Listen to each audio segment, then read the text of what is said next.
If you clicked on this video, then you're most likely a beginning explorer who just wants to learn as much as possible about urban exploring without having to sit through hours and hours of researching and networking to go on your first adventure.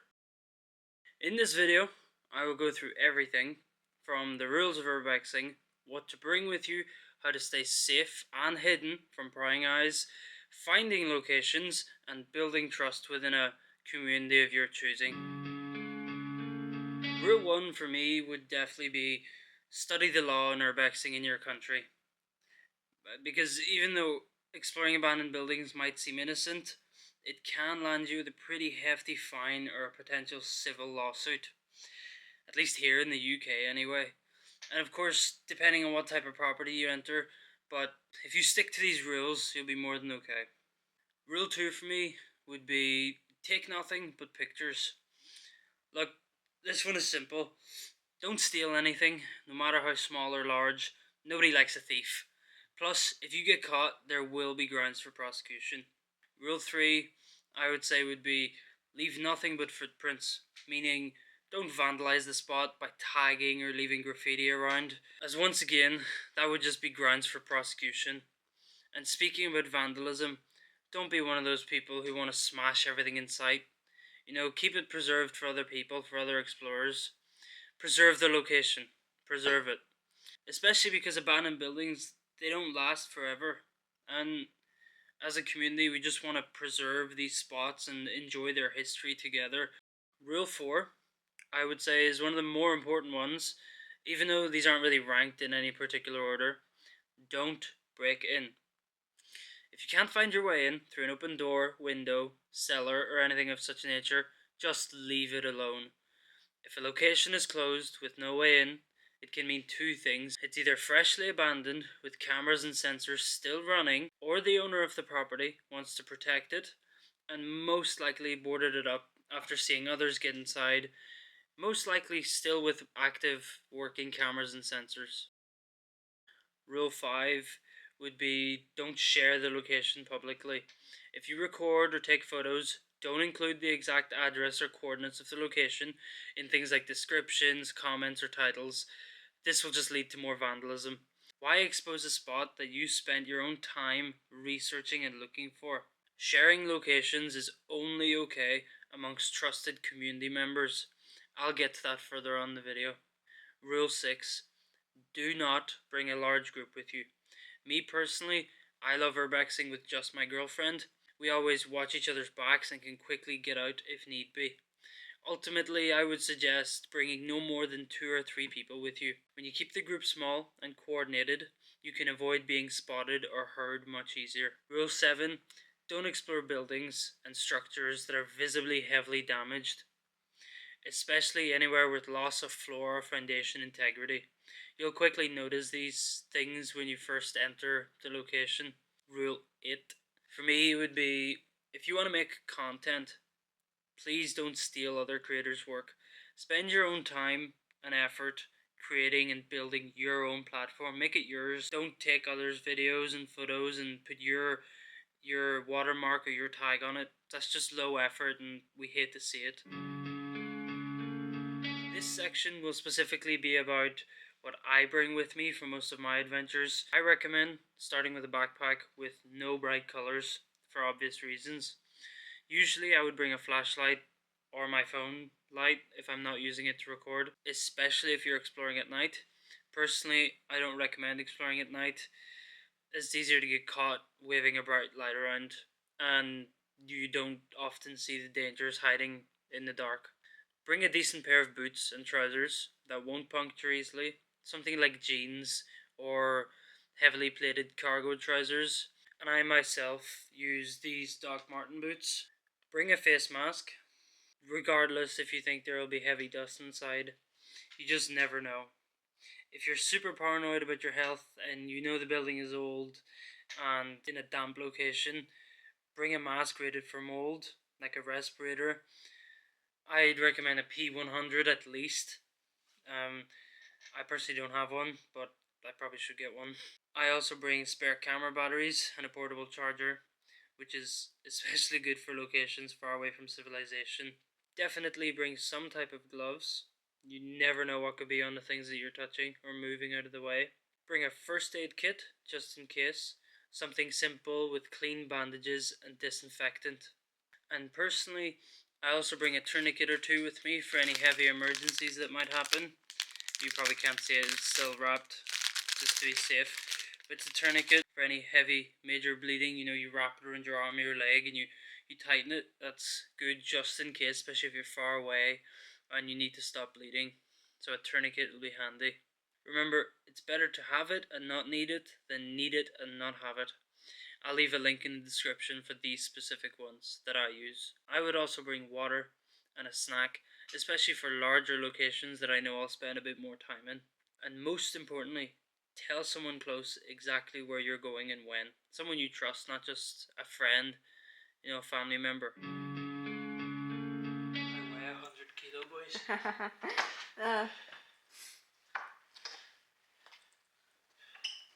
Super. In this chapter, I'll go over how to avoid injuries and what to look out for. First and foremost, get acquainted with your kit, as to know where it all is in case of an emergency. Avoid rooms with crumbling ceilings or rotted out floors, or even carpets covering holes. Be on the lookout for water damage, as that tends to make floors frail and dangerous. When opening a room and seeing heavy dust or mold, put your face mask or respirator on to protect your lungs. Like I mentioned before, I would recommend at least a P100 respirator. And if you smell heavy mold or your eyes start to burn, just leave immediately. There's no point staying there. Be careful exploring basements, as years of decay and rain can fill these spaces with either dark, murky water or clear water, both equally just as dangerous. Flooded rooms are dangerous for three reasons. Obviously, you can drown. You might not see how deep it is. There might be something at the bottom. Obviously, if you fall in and you get caught or you get trapped down there, that's no good. And rarely, if you're in a warm temperate climate, such water could be filled with brain-eating amoeba. That's why I always see people on TikTok, making fun of still water. That's what that is. If you're in a large city, be on the lookout for any signs of homeless activity or drug dens within all types of locations, especially in bigger cities.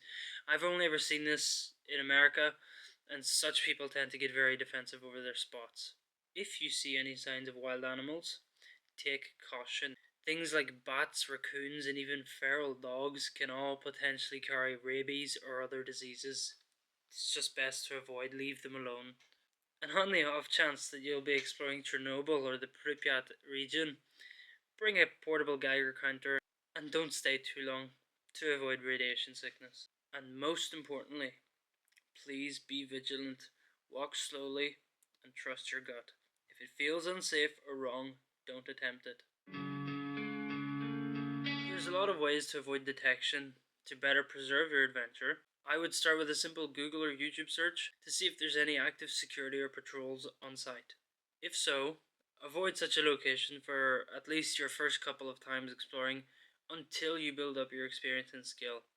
Don't wear bright clothing that could be seen from a distance. Wear colors that will blend in surrounding areas, but nothing sketchy. Don't dress all black and everything. Like, if you get stopped, take your mask off, be present, and if you get caught, don't run.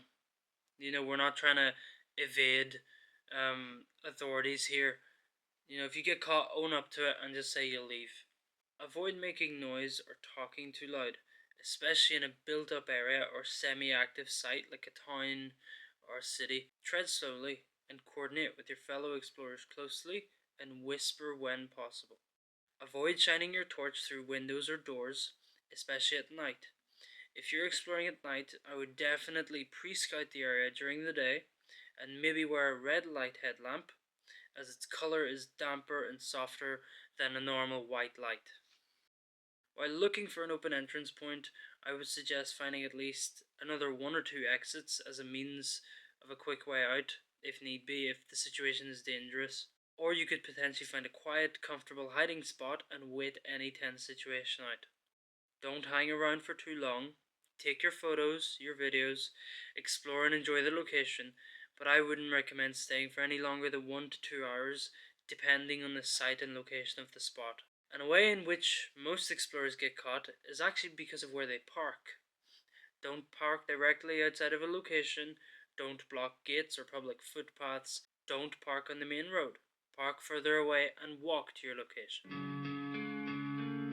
I know that this chapter will be why most of you clicked on this video, so I'll keep it simple and to the point. Firstly, don't beg explorers for locations, as they will either ignore you or warn their community about you. To find your own locations, I'll share with you my personal ways of how I find my own spots. Method 1.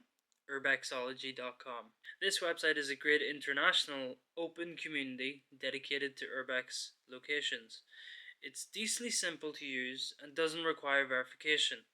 It can, however, sometimes be fruitless, especially if you live in a really urban area, as not many people might be near you, but with time and effort, you can find some gems on there.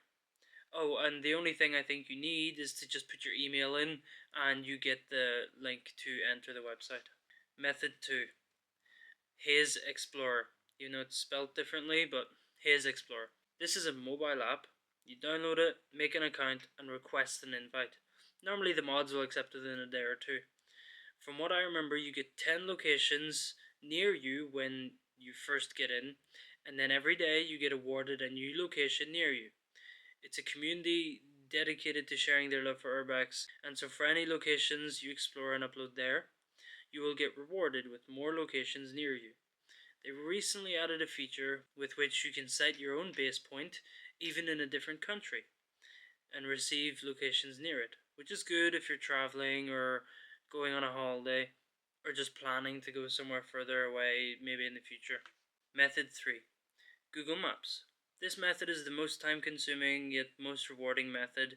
Everyone in the community says that this is how they started, that you just use Google Maps. But it's tedious, it can be worth it. Simply open Google Maps, select satellite view, and roam slowly around an area which you would like to potentially explore in. Look for overgrowth on roads, paths, and roofs of buildings. Things like missing tiles or collapsed walls can be a good sign too. You can also look in rural areas for more discreet locations, but they will be harder to find on Google Maps and harder to get to. Once you find a potential location, hold down over it, save the coordinates in a folder for later. You can then simply revisit your folder and Google will give you the directions to it. Method 4. This is my favorite way of finding mansions and historical buildings, but it is the most tedious and can be very annoying at times. And in most cases, it doesn't actually tell you if the building is abandoned or active and monitored. So once you find a location using this method, I would definitely suggest for you to once again check Google Maps and YouTube for proof of being abandoned. In this method, you need to search online for government or public record websites listing buildings of historical importance. Because I live in the UK, I'll give you the 5 different websites to search on. In Ireland, the north of Ireland, England, Wales, and Scotland. It might be different for America or mainland Europe, so just Google what works there. For Ireland, look up Record of Protected Structure, normally adding the specific county name before that search, or alternatively, you can search the National Inventory of Architectural Heritage. These sites would include the address, description, maps, and building types. For the north of Ireland, look up NI Listed Buildings Database. Similar to Ireland, it can show addresses, building types, and description. For England, look up National Heritage List for England, NHLE. For Wales, look up the CADW Listed Building Search. And for Scotland, look up Listed Building Search, often called CanMore or the Historic Environment Scotland portal. And remember, just because you find a location on one of these public record sites, it does not mean that it's abandoned. It just means it has a great historic value, which means even after confirming that a location is abandoned, it could very well be protected and monitored. So take extra caution and obey the laws. I have found one or two really great abandoned mansions this way. They were both alarmed, with cameras, but I still explored them anyway. So just be cautious, do your research, and prepare before you go out exploring. In this final chapter, I will tell you how to access and build trust within a community of your choosing. To find such a community, I recommend using apps like Facebook, Reddit, and Discord, or alternatively, you could even try public forums online, but I'm not as familiar with them. Before you even send a message to any group of your choosing, I would strongly recommend build your own portfolio of at least 5 to 10 unique locations, take quality photos and videos, and be sure to be friendly yet not overly pushy. Comment on photos and videos to build trust and support amongst others, and eventually ask to become a part of said community with the promise of your own personal portfolio, and be ready to share your locations without expecting others to trade their locations immediately. Remember, it's about trust and length of time spent within a community. So stay active, build your name inside your chosen community, and accumulate more locations for you to explore. The thing about joining one of these urbex communities, it's all about time and effort. In order to get something back from them, first you have to give it. These people don't know you, you're new to them. You have to make the effort. You have to send in a couple locations, nice photos, nice videos. You show that effort, show that you're not a vandal, that you actually care for the community, and after a while they will be responsive and they will help you. I think that covers everything on the topic of urbex. So with that, I would like to say thank you to anyone who's made it this far into the video. And if you did, comment urbex rocks so that I know who you are. And if you enjoyed this video, please consider subscribing. I'm trying to get to 1,000 subs. Thanks again, and I'll see you in the next one.